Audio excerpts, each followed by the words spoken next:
Okay, good morning everyone.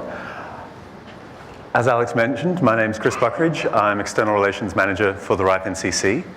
And in a day, which Kaveh mentioned, we have a very diverse agenda covering IPv6, covering routing issues. I have what I still hope is the interesting issue of the RIPE NCC and what it is we're doing, some of the activities that we're looking at and carrying out, and some of the changes that we're coming into. In preparing this presentation, I was thinking a bit about a phrase that our Managing Director, Axel Pavlik, has been saying in a few recent presentations. And that phrase is, we like to keep it boring. And that's probably not a great thing to hear when you still have half an hour of presentation ahead of you. But I think it gives an idea of how the RIPE NCC sees our job, sees our role. So we have a very vital, fundamental role in the internet ecosystem, the global internet ecosystem.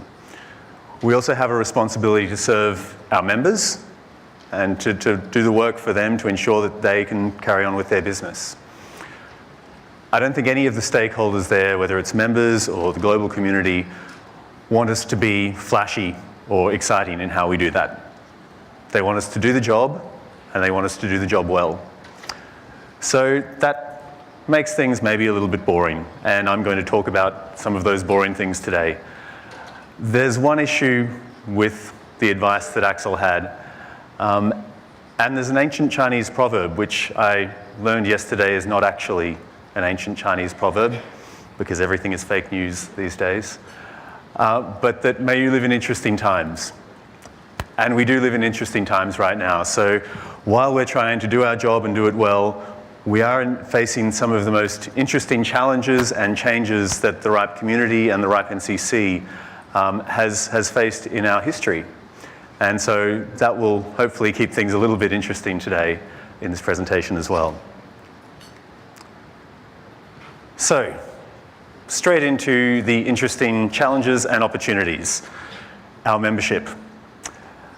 You can probably see here, just looking at the last 6 years, that our membership is growing pretty strongly. Certainly more than doubled in that period. And if you look at a longer time scale, you can really see the growth going up very significantly. You can also see there, and I've just added the Russian registered LIR accounts there. So you can see that they also make up a reasonably significant part of the RIPE NCC membership. As of the 27th of March, we had around 21,722 LARs, and of those, nearly 2,000, 1,980 were Russian.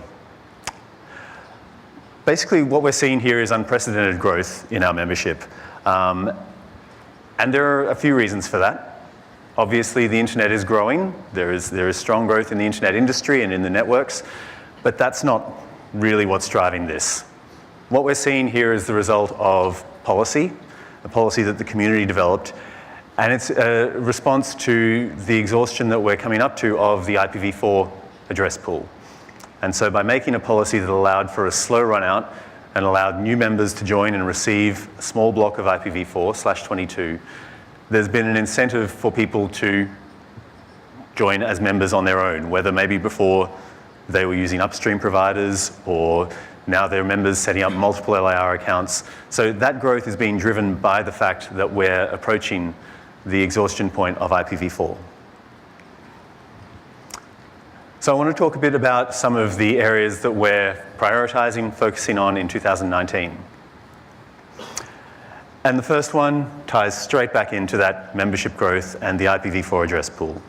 We're preparing for that strong growth, which means that it's putting pressure on the resources that the RIPE NCC has, our staff, but we're also preparing for the anticipated drop-off that we see after the IPv4 address pool is finished. So we're not going to see that same growth continuing over time. We may see even a contraction, a shrinking of our membership. And so as a responsible organization, we're planning for that. We're looking at what the scenarios are and how we as RIPE NCC are going to continue to serve the community, fulfill our role within that parameter.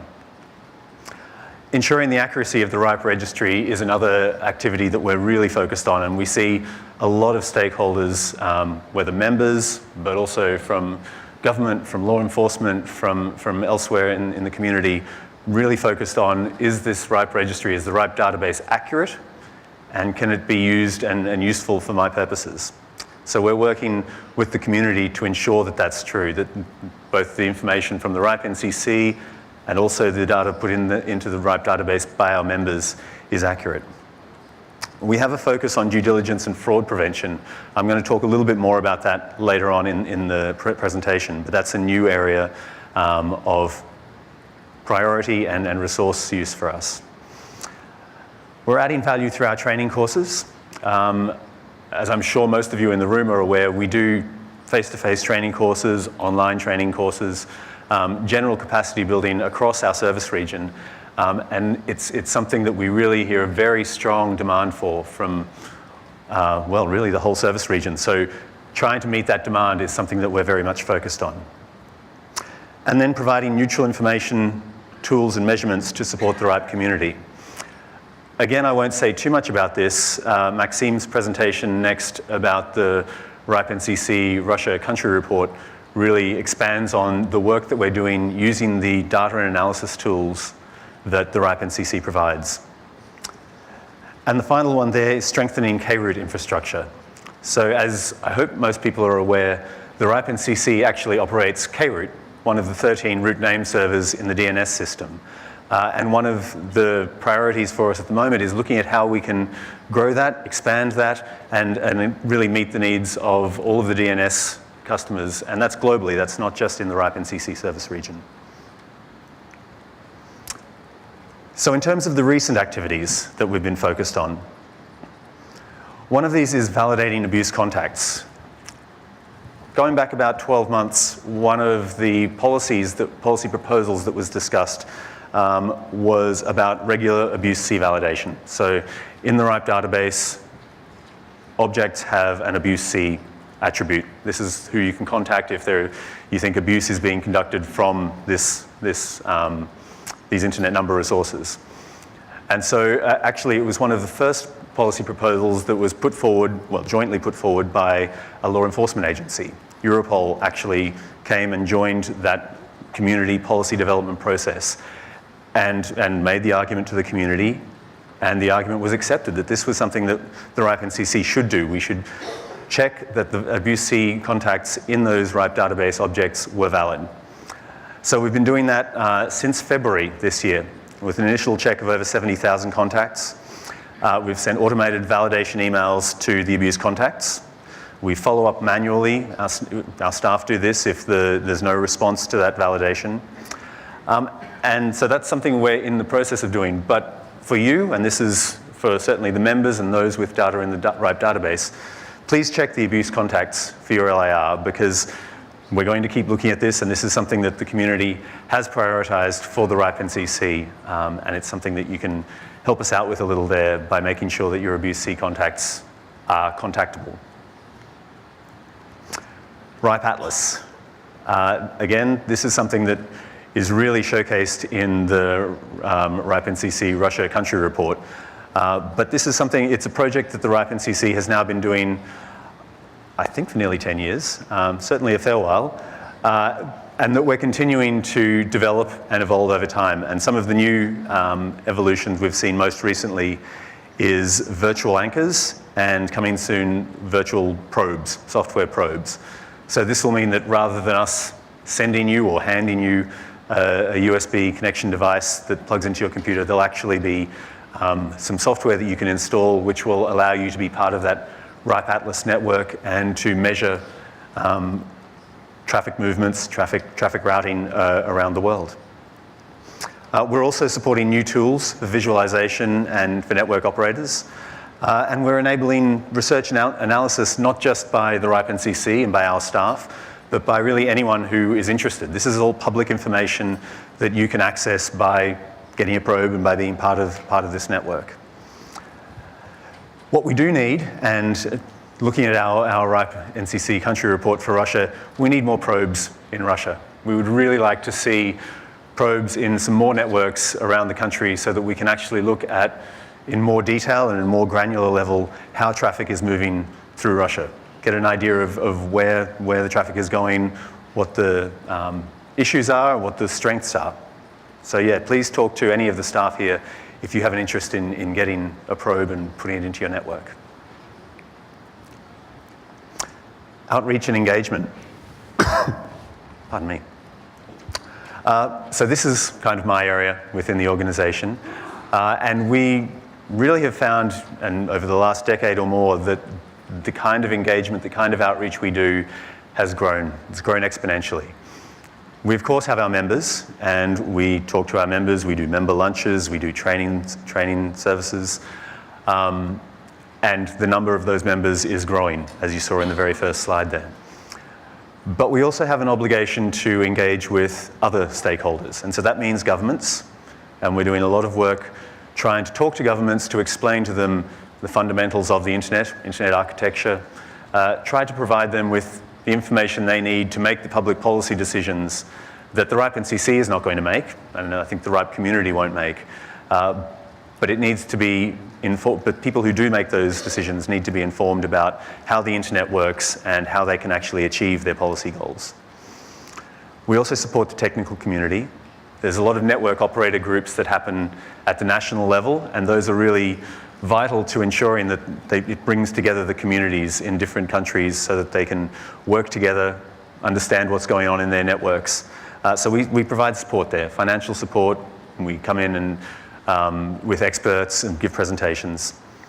And then also national internet governance forums.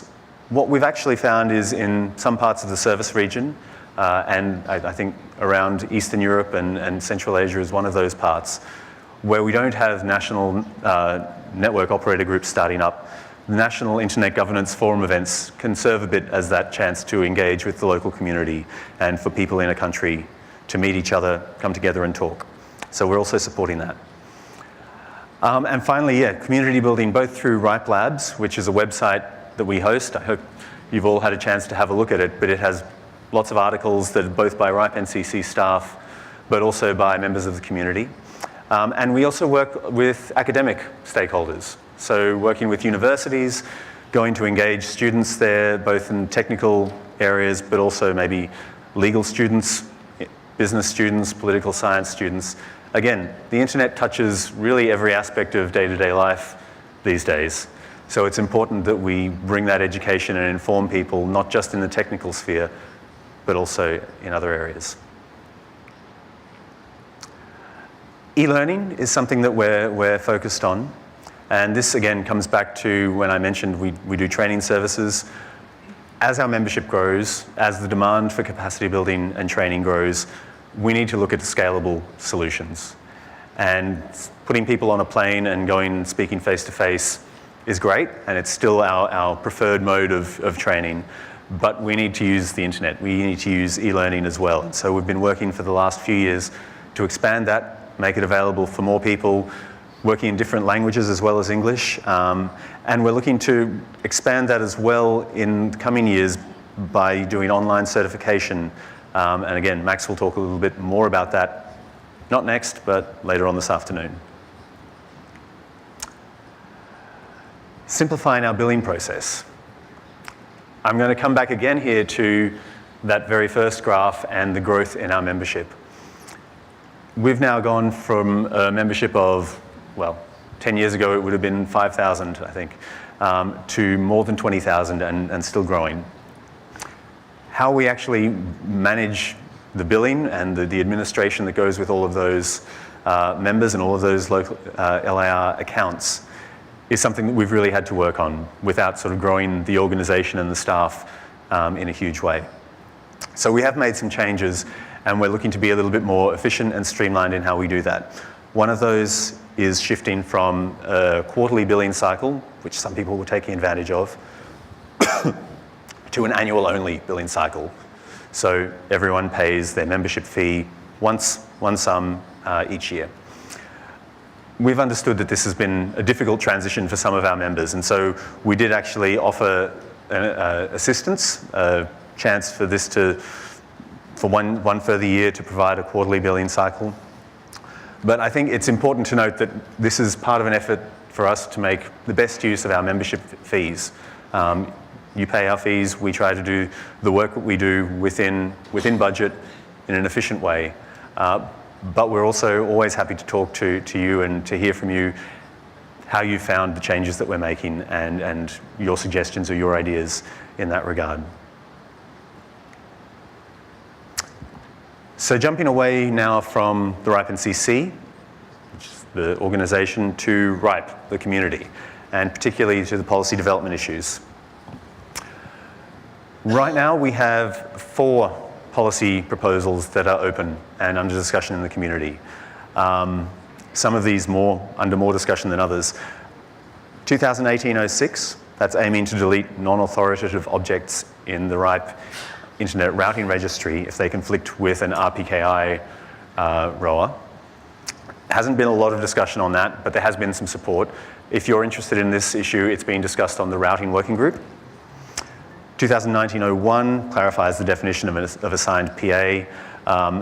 There's been a fair bit of support on that, and that's being discussed on the Address Policy Working Group. So I suspect that will go through, but if you have an interest, jump on the Address Policy Working Group mailing list and see what that's about. 2019-02 is aiming to reduce the IPv4 allocation size to /24 after we've reached the end of our ability to assign or to allocate /22s. Again, there's been some disagreement, some discussion there. It's going on the Address Policy Working Group, so you can follow that there. And 2019-03, this is something that's come up on the Anti-Abuse Working Group. And this is about defining BGP hijacking as a violation of RIPE policy. This would be a pretty significant change, and there's been pretty contentious discussion on the Anti-Abuse Working Group mailing list. I would really encourage people to have a look, to weigh in on that discussion, because I think that's really, it's something that we see. There is absolutely a new heightened level of interest about security issues, about the role that different stakeholders can play there. But this would certainly be a significant change. So I think it's important that people be aware that this is under discussion and contribute to that. In terms of the RIPE community itself, the RIPE chair, as I hope you may be aware, is a pretty significant role in the RIPE community. We're currently on the 2nd RIPE chair. The first one was Rob Bloxile, who actually founded the RIPE community back in 1989 and served as the chair right through till a few years back.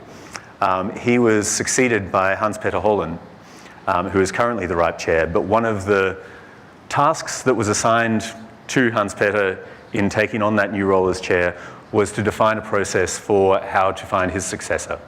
So how to actually make this a sustainable process rather than just relying on one person who can always be there and be steady. So this is ongoing now. There is actually discussion on a dedicated mailing list which anyone can join, looking at how this RIPE chair position could be replaced, could be filled. So please jump into that. I think it's really important that people from all parts of the community, all parts of the service region, all sectors are involved in that and can see that this is a transparent process and a best effort process to really be fair and make sure that this important role is filled. Something else, and at the top of the slide here, that Hans-Peter has been doing recently is putting together a RIPE community report. So that's less about the RIPE NCC, but more about what's happening in the community, what the policy discussions are, what the topics of interest are to different people, to just try and give an overview in an annual basis. So please have a look at that.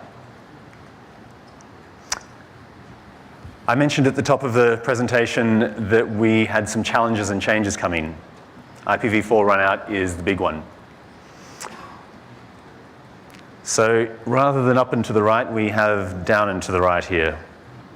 We've basically known for a long time that the IPv4 address pool is running down. And as I mentioned at the beginning, there have been some policies that have slowed that exhaustion, had some side effects of their own as well. But we are now approaching a point, and it will probably be early next year if current predictions hold, when the RIPE NCC will reach full exhaustion. We won't have any more /22s to hand out to the community. And that will change things a little. So right now, the last /8 that we got from the IANA back in 2011 has been exhausted. That was 185/8. And so we're allocating contiguous 22/22s from our pool of returned IPv4 addresses. That's not going to be possible forever. We're going to run out of those contiguous blocks as well. Then we'll start to make /22s out of the smallest routable blocks that we have, putting those together. And once we can no longer do that, we will have reached exhaustion. That will be the point when we have run out of IPv4. So we're looking at how can we as the RIPE NCC, and I know the RIPE community is thinking how can the RIPE community handle this run out in a way that is fair, transparent, and efficient. How do we handle the possibility that members might have to spend time on a waiting list, or they might not get any IPv4 space at all? There are complex changes that we're having to make to our internal and external software that will need to be made ahead of time to predict this. And we need to keep members and other stakeholders as informed as we approach that run out. Part of what we're doing here today. We will have some IPv4 after the run out. There's a /13, which has been reserved for temporary assignments, conferences, events, etc. There's a /16 that was reserved for internet exchange points. And that's something that the community has prioritized and said, IEXPs are an important part of the internet infrastructure. We want to ensure that they can still get some IPv4 space. But you can see on the chart on the side there that even that is getting used up as we go forward. And then, of course, there'll be some leftover IPv4 dust, smaller than /24 blocks, mostly coming back from provider-independent assignments that people have made. And we will continue to get some addresses returned to our pool. So this is part of the process of working out how we manage that run out. We'll continue to receive those addresses. What do we do with them then? There'll be closures of members for non-payment or bankruptcy or violations of RIPE policy, RIPE NCC procedures.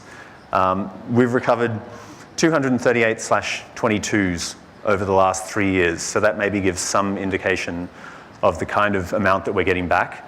It's certainly not going to keep the industry running on IPv4, but we do need to know what to do with that. One option we're looking at, a waiting list. Other RARs have similar things to this. So Aaron, which didn't have any slow run out policy and just reached the end of its IPv4, has a waiting list. They manage that. But returned addresses, they shouldn't remain with us if network operators can use them. And so that position is supported in the current IPv4 policy.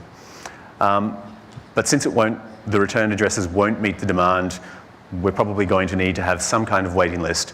And then only members that haven't already received a final /22 will be eligible for that. So with IPv4 running out, what we actually see is some pretty significant change to how we think about IP addresses, and particularly IPv4 addresses. We've gone from a situation where IPv4s are plentiful, they're available as needed, to now they're a scarce resource. We've gone from where they have no inherent monetary value to where they're a commodity that can be bought or sold. And we've gone from a situation where it was hierarchical distribution. You come to the RIPE NCC, we give you an IPv4 address, to a situation with the transfer market where we actually have blocks of IPv4 address space moving between different LARs, different members. So all of these represent a pretty significant change to business as usual. Transfers, as I mentioned, something that has definitely emerged into the mainstream now. This was something that the RIPE community anticipated. They saw it as inevitable, and they developed policies to allow for this. And the current situation is that you have to be a member of the RIPE NCC to transfer your IPv4 space. You can transfer within the RIPE NCC service region, so to another RIPE NCC member, or you can transfer to or from members in ARAN, North America, or APNIC, the Asia Pacific. Currently, LACNIC, Latin America, and AFRINIC don't allow for transfers between those or in or out of their service regions. And the resources are also subject to a 24-month holding period after transfer. And that also applies to the /22s that the RIPE NCC hands out. So that's intended to allow to work against or mitigate against the kind of speculation that we see If you buy an IPv4 address space, we are presuming or hoping through policy that this is something that you need for your network, so you won't have a reason to immediately sell it on. One of the outcomes we see of IP addresses having this new value, monetary value particularly, is that disputes over IPv4 address space is becoming much more frequent. We have disputed transfers. We have situations where people had outdated contact information. So maybe there was a person who was listed as the contact for an LAR, sold off the IP address space to someone else, and then the company who they worked for says, well, this person doesn't work for me anymore. I didn't change their contact details in the right database, but they didn't have the right to do this. So we're having to work through situations like that. There's also hijacked and disputed LAR accounts. So LAR contacts removing other contacts from the LAR portal, LAR accounts opened on behalf of organizations that know nothing about this. So we're seeing people trying to game the system, take advantage in the way you would in any situation where something of value is being traded. And that means the RIPE NCC is having to step up our game. This is showing actions taken by the RIPE NCC. So this is actions that we've actually taken in terms of engaging LARs, engaging our members to try and remedy the situation. And those include sending a due diligence reminder, giving a final warning, actually closing an LAR. And then there's cases of disputed transfers. I won't go into all the numbers. The slides will be available, but what you can see here is that this is going up over time. The last few years, we've absolutely had a lot more of these kinds of situations, and we've needed to give the resources to allow for that. In terms of what runout means for the RIPE community, okay, running out of time, transfers are extending the lifespan of IPv4 as a technology. Whether that's good or bad, it certainly means that we're going to have IPv4 in the network for a good time to come. It may slow the adoption of IPv6. We don't know that, but that's just a possibility. It may add complexity to the routing table, although at this point we haven't seen that coming through. It does mean there are new kinds of actors in RIPE. We have brokers. We have law enforcement taking a much stronger interest. And there's definitely greater attention from regulators and governments who now see IPv4 as an economic issue. For the RIPE NCC, transfers reinforce the importance of this registry and the accuracy of that registry. It definitely impacts the relationship we have with some of our members. It means that we need to look at new services and processes. And it means that we have people dealing with us who are motivated to try and be dishonest. And so we need to have processes and procedures in place to meet that challenge. For you, IPv4 runout probably has a few different meanings. Please make sure your information is correct in the LAR portal. Those sorts of issues, as I said, where someone's left the company can really have significant impact. More and more cases are involving bad actors in transfer deals, so know who you're dealing with. If you're getting PI space or if you're becoming a downstream customer, make sure you know who it is you're getting these addresses from. Make sure you fulfill your obligations as a RIPE NCC member. Pay the bills on time, follow the policies. The pressure is on for the RIPE NCC to make sure that this is happening, that our members and the people who hold address space and resources are actually following policies and procedures. So please ensure that you are. And of course, make sure that you're IPv6 ready. I think you've heard enough about that this morning, and I'm sure you'll hear more. Okay, I've been told to stop. I'm going to go very quickly here just through the last bit. Have your say. As I said, this meeting is a really important opportunity for you to speak to us, as well as for us to speak to you. But there are also other opportunities, and one is the general meeting. The next one will take place at the RIPE meeting in Reykjavik in May. And members can participate either in person or remotely, so please sign up for that.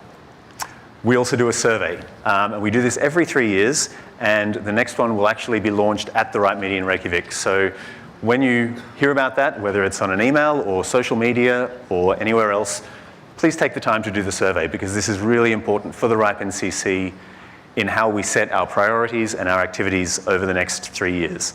and it's not too long. We do act on the feedback, and we actually have a link there, and I'll leave you to look by yourself, where we've identified issues from the 2016 survey and tracked how we've actually responded to those. So hopefully that gives you some confidence that we're actually taking in what you say to us. And I'm done. I'm not sure. I hopefully have a little bit of time for questions, but thank you for listening. And yeah, happy to talk to you now or in the lunch break.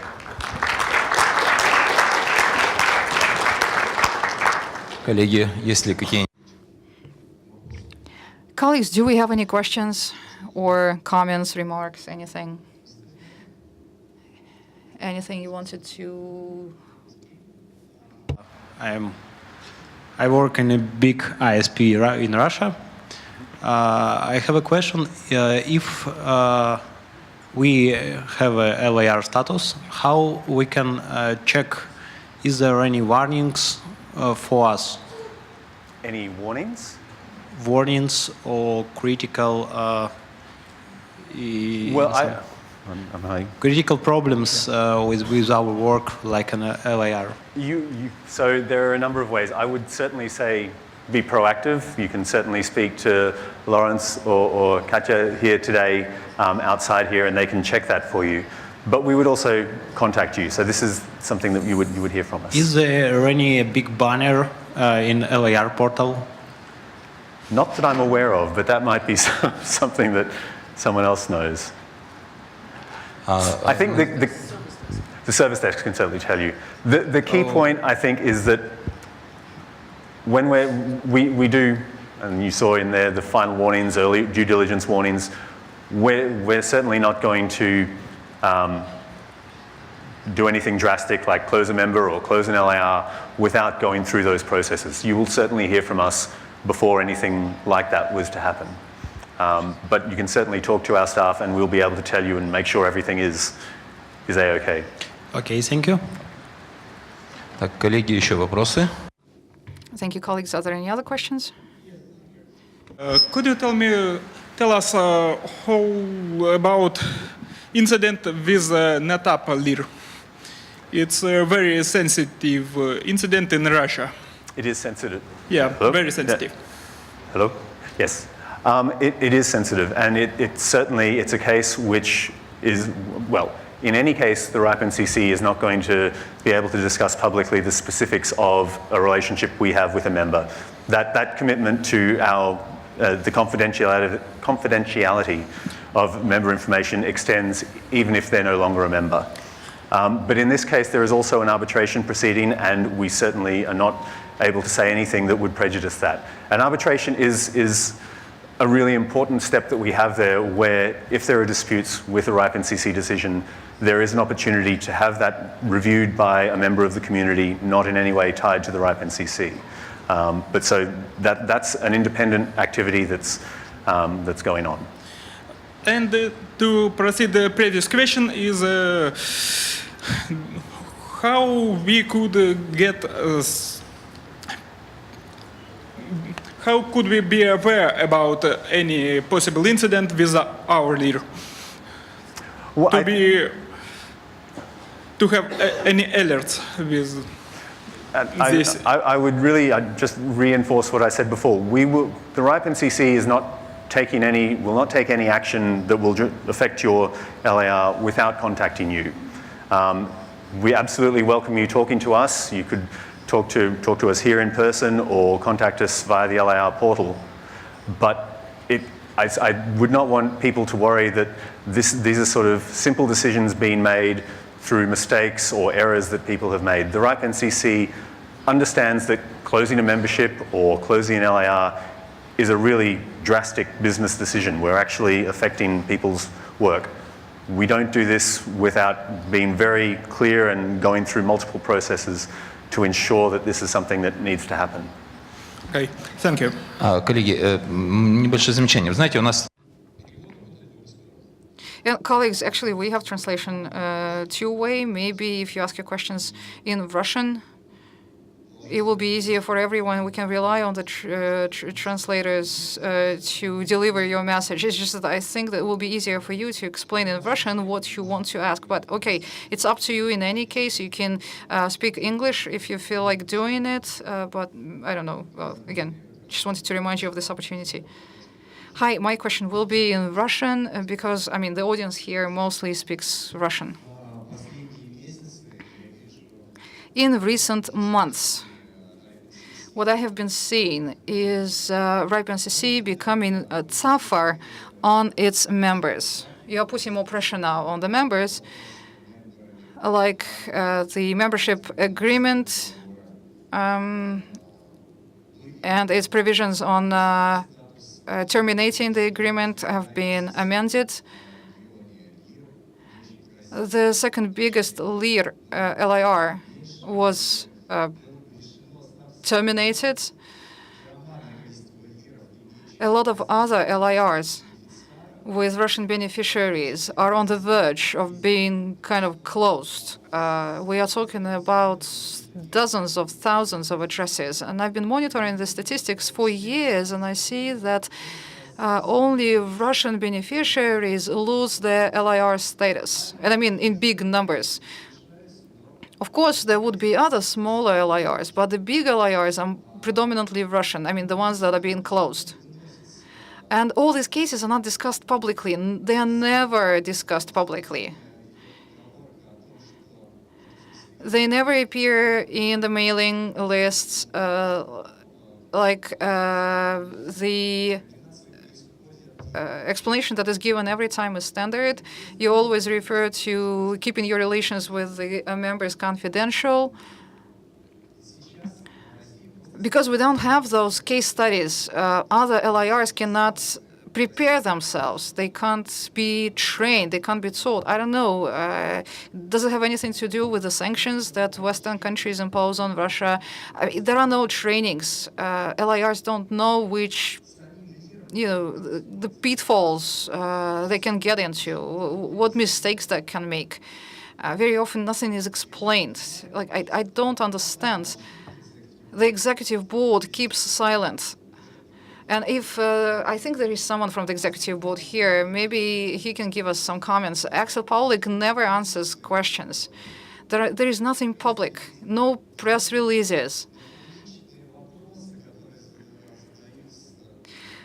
We use events like this to put these questions, like, and maybe Alex would, bring the community's questions to RIPE NCC, but we never get the answer.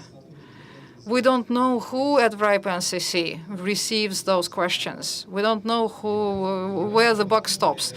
I don't understand. I am confused. I'm sorry. What you're saying is wrong. Why am I wrong?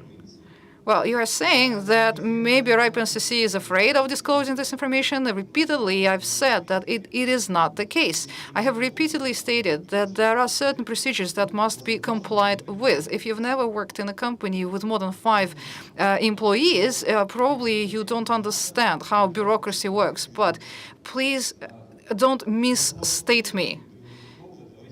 I think we understand your question. I will pass the mic now to Christopher because this question was addressed to you. Very quickly. Yes, very quickly. What is the procedure? What should we get from the client to be clean to RIPE?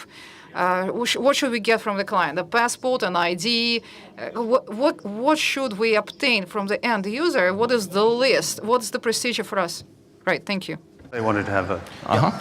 So, Соответственно, Кристофер передал слово Каве. Он сейчас... Kavi, you go ahead. I have to switch to English. Basically, first of all, most of what you said generally was factual because, yes, as Chris mentioned, we do not share details of cases. We cannot share, and this is a legal contract, it's even mentioned in the SSA, we cannot share details of ongoing or even closed cases. So, and I see that can be hard. So that part, and because it doesn't provide enough clarity to how things are going on. You mentioned the number of LIRs and number of resources that has been taken possibly from Russia more than others. To be honest, looking at internal numbers, that's not the case, and that's something that's visibly possible because you can look at the delegated stats and you can see the resources that we take back because we put them in quarantine and they would be marked as reserved. So the change is visible. Many of them are from outside Russia, and actually we have some which are outside Europe because there are members who have infrastructure in Europe or based somewhere else. So recently there was an announcement about one of these offshore islands where we closed big number of LIRs because they were fraudulent. That's one. The second one, you mentioned sanctions and other stuff. None of these cases has been related to sanctions. So we have in all of our communications clear that and we might have been wrong, so don't think that I'm saying we're always right, but we have thought that there has been fraudulent cases. Maybe we were wrong. That's why we follow the procedure internally. We even have consulted external advisors. When we made sure, again, based on our evidence, that there has been fraud, then we have basically informed the member. And members always have the arbitration, but if you look at the process of arbitrations, the arbiters are completely independent, selected by the members, not by NCC. So we fall back to arbitration, and you always have the board. So the board is also completely independent and selected by the members. I just want to reiterate, people who designed the governance system of RIPE NCC were actually thinking about this as an issue. It's a conflict. I see it's hard because you don't see the details of the case, but things are happening and you say, hey, what's happening? What's happening? It's completely fair. But if you look at the system is designed, RIPE NCC in no way can benefit from closing or opening a member because it's completely non-for-profit. I mean, look at the finances and all of that. Even if today there are 20,000 additional members, additional money that we don't use gets back to the membership pool. So there is zero financial benefit. There is no benefit point for NCC to close or open any members. That's one. And second, because of this closeness, they have tried to give membership a lot of openness in voting, in being able even to call a GM meeting if they see there is really a big issue, selection of the board, selection of arbiters, and there are many other safeguards in the governance system. So I just wanted to reiterate, there is an open member-based governance system, which instead of relying on cases or people, the expectation is you rely on that system. And if you think the system is wrong, there are also ways to change that system, and I'm open to discuss that. So I just wanted to reiterate that on a higher level, not about this specific one. У меня, очень много вопросов. I have very many questions following your intervention. Now, I understand that you do not have any financial benefit, or you do not profit from closing an LIR, but you do not return the money to the ones who you terminate. Okay, fine. You say fraud, but it's not proven. Different LIRs contact us for a consultation. They know us as professionals of the market, and we see many of the cases. We know the details. But you terminate LIRs, you do not explain the reasons, you don't explain your reasoning to the LIRs who you terminate. Would you disagree with that? Ilya, we are already outside of the schedule. We will have pretty long lunchtime. That's what And let's continue all long discussions there. And now just a short wrap up, okay? That's what I wanted to suggest, because yes, there are things in this model and we can discuss, and of course we are also open to change the model. So it's not like it's fixed and it's written in stone. There are ways to also change it, but we will discuss it at lunch. I think it's good, and then maybe later on we can bring up if there is any conclusions or if you have other ideas after that. Последнее слово, просто без вопросов. I do not have a question, just a comment. In the last year, I have been seeing that there is more and more pressure that RIPE NCC is putting on its members. The rules are getting worse. Members are not heard. RIPE NCC today is like a black box. We are trying to send you all our messages and the feedback that you give us. Oh, I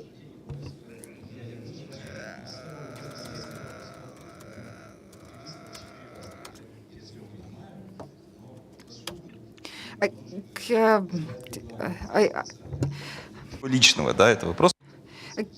listen, we're already behind the schedule. It's just a matter of time. Nothing personal. I'm just asking you to stick to